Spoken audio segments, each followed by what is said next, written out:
Half of your companion planting chart is real, tested science. The other half is folklore, copied from one gardening blog to the next, until people assume it must be true. This video separates the two, because planting based on the wrong half wastes an entire season for nothing. Start with what is actually proven, since there is less of it than most charts imply. But what does hold up is genuinely useful. French marigolds and nematodes is the clearest case. Marigold roots release a compound called alpha-terthionyl that measurably suppresses soil-borne root knot nematodes, the microscopic pests that damage tomato and pepper roots. The catch most charts leave out is timing.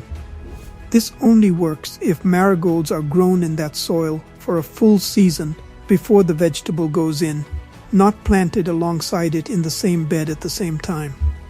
A few marigolds tucked next to an already planted tomato are not doing this job, no matter how often that image gets shared. Basil and tomatoes have real evidence behind them too, just not the reason usually given. The popular claim is that basil improves tomato flavor, and that claim has no real scientific backing. What research has actually found is that basil's volatile compounds change how nearby tomato plants respond to pest damage, priming them to defend themselves more effectively through the season. The pairing is real. The reason people usually give for it is not. Trap cropping is one of the sturdiest, most practical mechanisms on this list.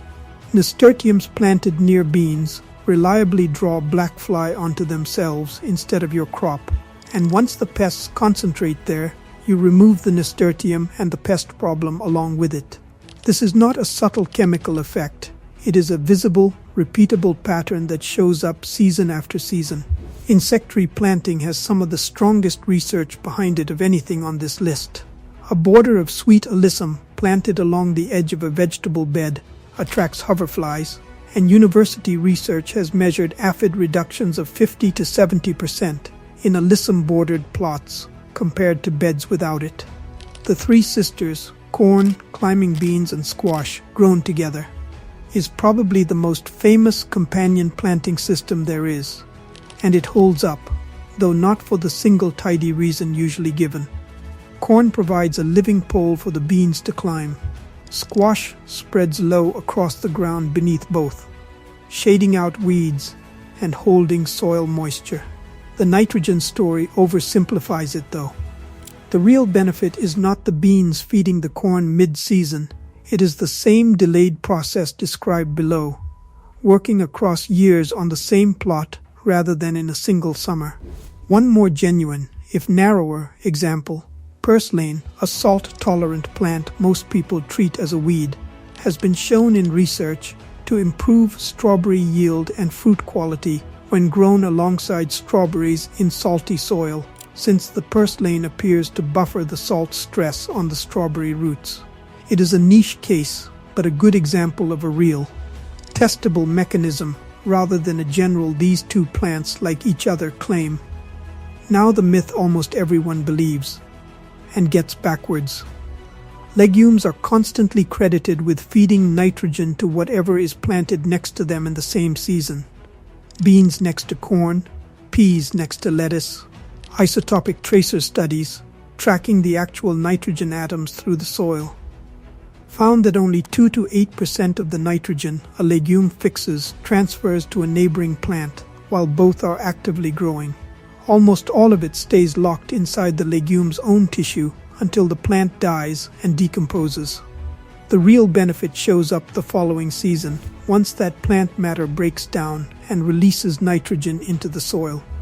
This single correction changes how legumes should actually be used, as a soil-building step for next year's bed, not a same-season boost for this year's neighbor.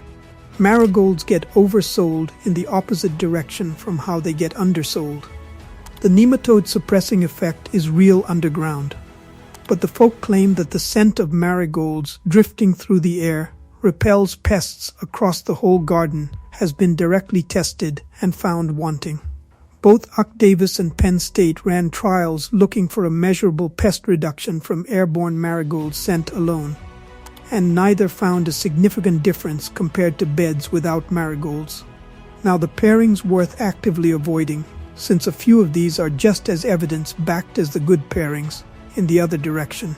Fennel is allelopathic, releasing compounds through its roots that genuinely inhibit the growth of most nearby vegetables, so keep it isolated at the edge of a plot.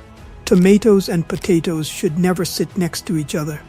Both share susceptibility to the same blight, so planting them side by side gives a single disease outbreak 2 crops to spread through instead of 1. Onions and garlic actively inhibit bean growth when planted too close, so keep alliums and legumes in separate sections of the same bed. Corn and tomatoes share a risk too, since the same pest, corn earworm, attacks tomato fruit as tomato fruitworm, essentially the identical insect under 2 names, giving that single pest twice the target area to build its population across the season.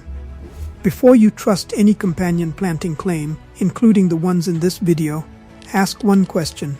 What is the actual proposed mechanism? A specific chemical, a specific insect behavior, a measurable process? And does that mechanism operate at the scale and timing you are actually using it? Marigolds repel pests fails that test as a broad airborne claim, but passes it as a full season in soil nematode treatment. Beans feed nitrogen to their neighbor fails it this season and passes it next season.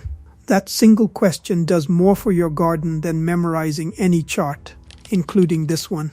The plants in your garden are not exchanging goodwill because a chart says they like each other. They are responding to specific chemicals, specific insects, and specific timing. And once you know which of those are actually operating, you stop guessing and start planting on purpose. Tell me in the comments which pairing on your own garden plan turned out to be folklore, and I will help you find the real mechanism to use instead.